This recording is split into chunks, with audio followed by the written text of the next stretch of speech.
My boss, Carl, had a thing for dashboards. If he couldn't see it on a color-coded graph, it didn't exist. Our productivity, our morale, our will to live, it all had to be a metric. His latest obsession was something he called the focus score. It was a nightmare. He'd bought this new software that tracked our mouse movements and keyboard activity.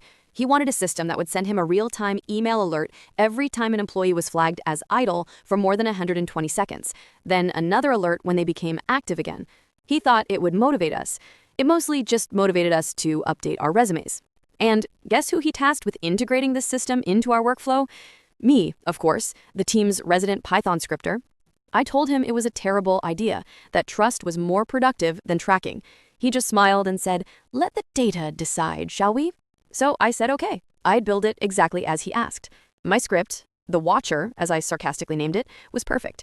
It hooked into the tracking software's API. It checked the status of all 40 team members every 10 seconds. If someone's status changed from active to idle and stayed that way for 120 seconds, bing, an email was sent to Carl. The moment their mouse twitched again, bing, another email. For the first hour, he was ecstatic. He sat in his office, monarch of his digital kingdom, watching the notifications roll in. "See? Actionable insights," he declared in the team chat.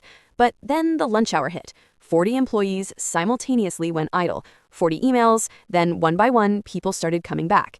A trickle of active notifications became a flood.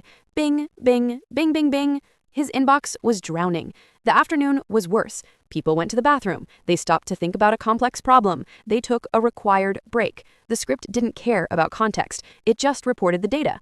Carl's actionable insights became a fire hose of digital noise. The server admin messaged me asking if our system was suffering a denial of service attack aimed specifically at Carl's email account. By 4 p.m., Carl quietly called me into his office. His eyes were wide. His phone was buzzing nonstop on his desk like an angry hornet. "Turn it off," he whispered. "Just make it stop." I didn't have to hack the system. I just had to build the stupid thing he asked for. I learned that sometimes the most effective way to defeat a bad idea is to give it exactly what it wants and let it choke on the data. The focus score was never mentioned again.